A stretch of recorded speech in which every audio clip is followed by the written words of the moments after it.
Don't worry about it. You'll always have a bigger audience than we will. Because there are way more people that want to hear that than want to hear this. Now what? Hello. Yeah. I'm just looking for maybe a breakdown and understanding some of the processes. Wow, you don't realize how nervous you're going to be up here until you're, can't breathe. So I guess my untangling in my mind needs to be about the differences between when you get an impulse to do something that's leading you away from something that you're consciously trying to give your positive attention to. I don't know if I'm making sense yet. That makes sense. So I'm constantly focusing on, say, a person or whatever it is that I want to improve the vibration of myself. So I focus my positive attention. Are you trying too hard? Maybe. Because sometimes there is trying to do with action something that you haven't yet accomplished vibrationally, sort of like pushing a noodle. But the alignment, which really is dominant, sometimes just keeps sort of dominating, and so the things that you think you're trying to do just keep not working out. This is the answer, and we think you'll hear it easily, because in all that efforting, in that trying too hard, you are stepping all over the toes of the path of least resistance. You see, your inner being's always guiding you along your path of least resistance. A path of least resistance or a path of most allowance means it feels easy, but something that has happened to you, it happens to a lot of people, and you kind of keep perpetuating it, is that you don't believe that important things should be that easy.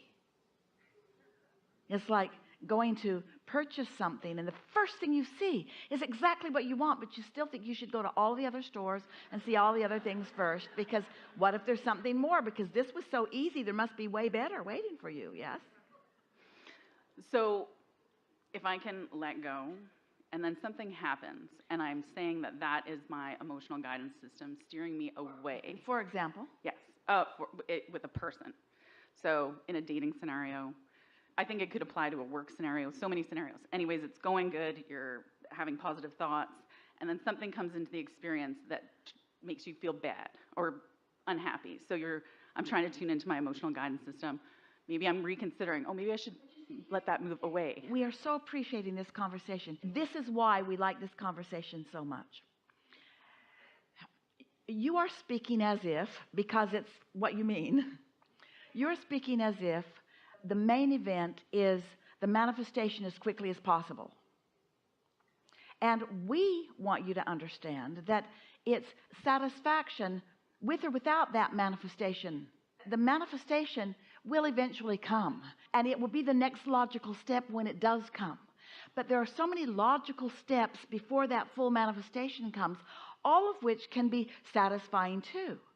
But when this full-blown manifestation seems so important that you're trying to manipulate it and force it and guide it and make it happen, then sometimes, in fact often, your own knowing about what you really want remains dominant. It's what makes people say, well, some things just aren't meant to be. And we don't like to say some things just aren't meant to be. What we like to say is there are way more satisfying ways for this to unfold than the way you might have narrowly decided you want it to be. And something that will free you from that is to ask yourself why you want that. What's the essence of it that you're looking for? Because sometimes you get fixated on a specific way that it will unfold, or even on a specific person, rather than upon the essence of what it is that you want. Over a lot of experience, you've put many relationship things into your vortex. You want someone who is delicious for you to focus upon. You want someone who is expansive and knows it and wants to be, not someone who's rigid and fixed and sort of all finished already. You want someone who understands guidance and who gets there easily and who isn't dependent upon your alignment for their alignment. There are so many things that you want, and sometimes you see a sort of package that may have some things that you know you want that really doesn't have those other things. And so the question that you want to ask yourself, so many people, if we were to ask them this question, would give us this answer. If we were to say, do you want the relationship now, or do you want it better? And most would say, I'll take now. Because they think something is better than nothing. And the reason that they think that right now they've got nothing is because none of this counts to anything for most of them. That's just airy-fairy, mumbo-jumbo, Abraham crap talk. That's just talking about things that aren't real. I want my money to come out of the vortex and into my bank. And I want my lover to come out of the ethers and to get into my bed. And so we want you to know that this is real and that there is satisfaction in this. And when you relax into the satisfaction of the acknowledging, it is our promise to you that if you will savor as you go, when you get there, it is better.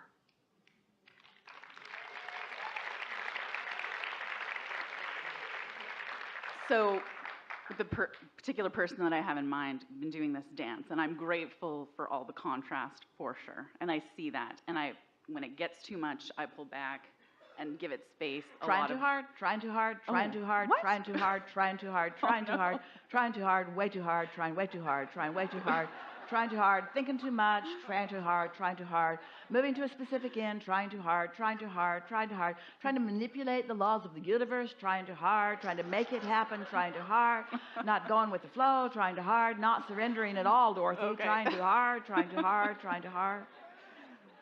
So maybe focus on something else, like knitting or... Anything else for a little while. Anything else for a little while. And all the while understanding that that's just fine and that it's not going away and that it's getting better and better. Do you want to make it happen? No. This is so helpful. Do you believe, does it make sense to you that you've already done the creative step one work that has created what you want? That's the all-time most important question.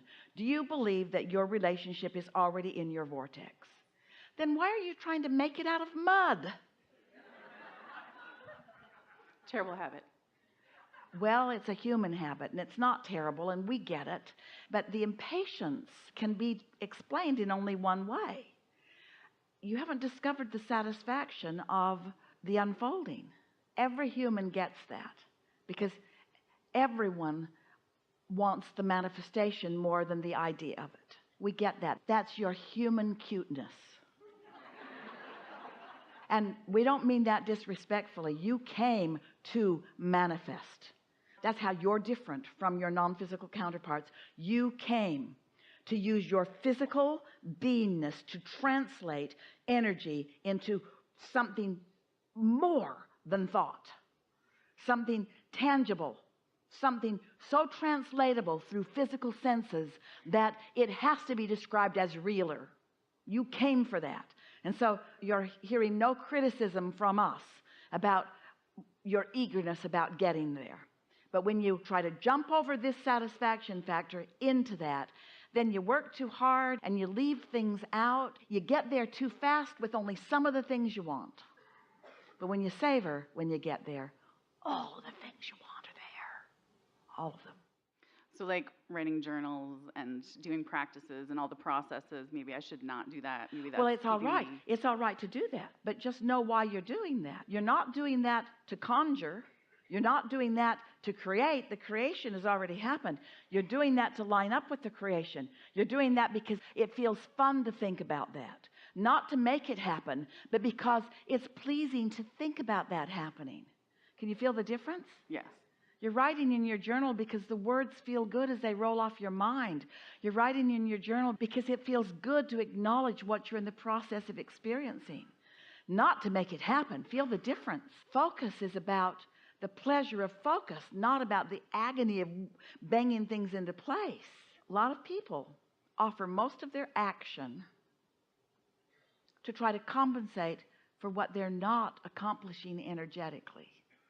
And the energetic accomplishment is understood by your state of satisfaction, by your state of well-being, by your feeling of positive emotion. And so you could just ask yourself, this makes it really simple as you're going along. Whenever you feel sort of like you're urgently writing in your journal, just ask yourself, Is this an emotion of impatience that I feel? Is this a feeling of lack that I'm trying to compensate with these flowery words? Am I feeling what I'm writing, or am I trying to make something different happen with what I'm writing? Am I trying to manipulate the universe with these words in the same way that I try to manipulate other people with my words? Right. It's very good. So what we're really talking about here is, what's my real power of influence? Do I accept the influence of my inner being? Do I accept the reality of my vibrational reality, my vortex? Do I believe that the cooperative components are there? Do I have to push this noodle? Do I have to force anything? Do I believe in this influence? And so isn't my singular intent now to let myself be under that influence? Isn't my singular intent to go with the flow of that? Isn't all I really want to do right now is believe it, is know it, is trust it, is taste it? Do I need proof of it before I taste it? Or can I taste it in its vibrational form? That's the question of this seminar. Can I taste it in its vibrational form? Can I sniff it out in its vibrational form? Is it pleasing to me in its ethereal form? Because if it is, then it will become more and more and more and more. And then you'll say and mean, hey, I'll know it when I see it. I'll know it when I see it, because I've known it in this phase and in this phase and in this phase and in this phase. So there's an ease within you. There's a patience within you. There's a willingness to allow it to evolve. Not just because you got to allow it to evolve, but because it's fun. Because this is fun too. This is way fun. Way more fun than getting out of your body.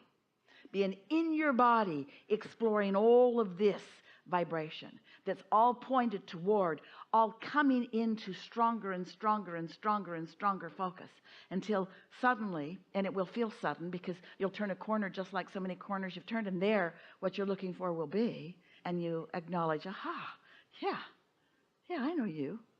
And there's no resistance on the part of the other, because that wasn't part of all of this. There's no confusion on the part of the other, because that wasn't part of all of this. There's absolute knowing. You know, the other knows. No matter what the other is. Helpful? Yes, very much.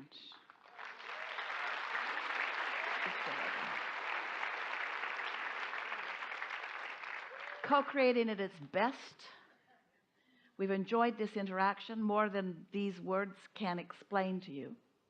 We are eager about you. We are eager about where you now are. We're eager about the feeling that surrounds you. We're eager about what you're allowing next. We're eager about what you just understood. We're eager about where that will lead. We're eager about what you now know. We're eager about what's coming next to know. We're eager about everything about your life experience. The eagerness that we feel is right there, ripe and ready for you to feel too. Feel a little more eager than before? There is great love here for you. And for now, we are complete.